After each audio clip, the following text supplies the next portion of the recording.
Sejak awal dunia dijadikan, Tuhan itu memerintahkan kepada manusia setelah semua yang dibutuhkan oleh manusia itu diciptakan, menciptakan manusia, lalu manusia diberi kepercayaan untuk menjadi rekan kerjanya Tuhan Allah, menjaga, melestarikan, merawat, dalam bahasa kitab suci itu menguasai, mengembangkan dan sebagainya untuk alam yang ada di bumi ini. Ensiklik Paus Fransiskus tentang Laudato Si, yaitu bumi sebagai rumah kita bersama. Terkait dengan hal ini, beliau mengatakan, saya ingin agar orang-orang yang bertanggung jawab dalam kehidupan sosial, politik, dan ekonomi, dan semua pria dan wanita yang berkemauan baik menjadi pelindung ciptaan, pelindung rencana Allah yang tertulis di alam, pelindung satu sama lain, dan pelindung lingkungan hidup. Begitu. Kami sendiri, Suster CB, di dalam mencoba mewujudkan ajakan himbauan dari Bapak Paus sendiri untuk Kongregasi CB membentuk yang namanya tim KPKC, Keadilan, Perdamaian, Keutuhan Ciptaan.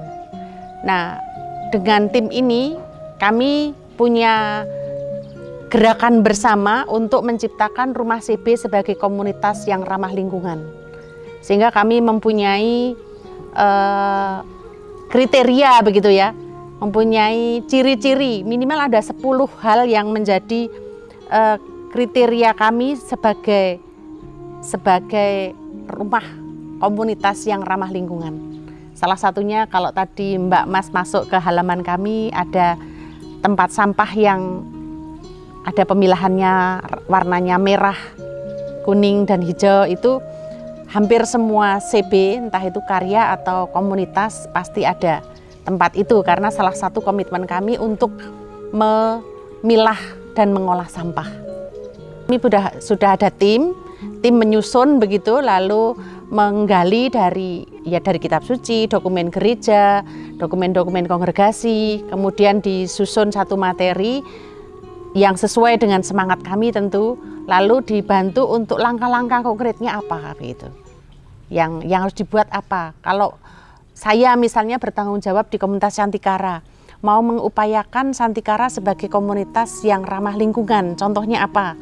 Selain menyediakan tempat sampah, ya kami mencoba menghijaukan seluruh yang ada di Santikara. Maka kalau Mbak masuk ke lingkungan Santikara tentu merasa berbeda dengan kalau berada di tempat lain.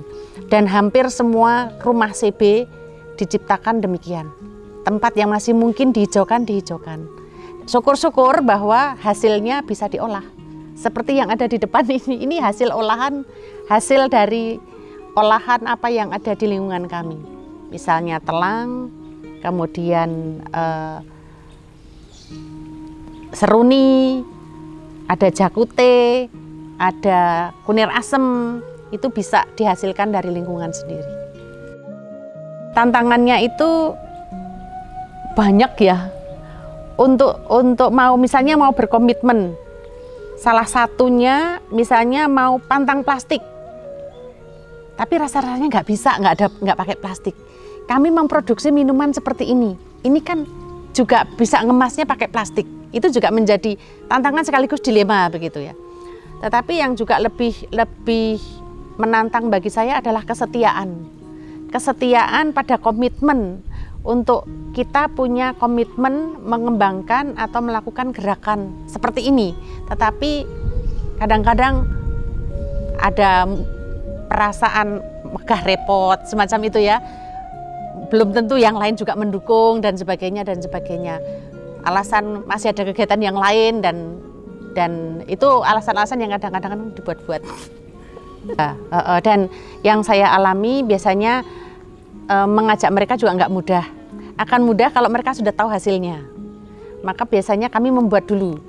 Membuat apa yang bisa kami buat. Lalu siapapun yang datang istilahnya disuguhi, ditawari, dalam tanda petik kayak dipameri begitu ya, kayak penjenengan datang lalu ini kan sebagai istilahnya menunjukkan bahwa ini bisa loh begini, lalu harapannya ada muncul pertanyaan gimana membuatnya, ayo sekarang kita buat.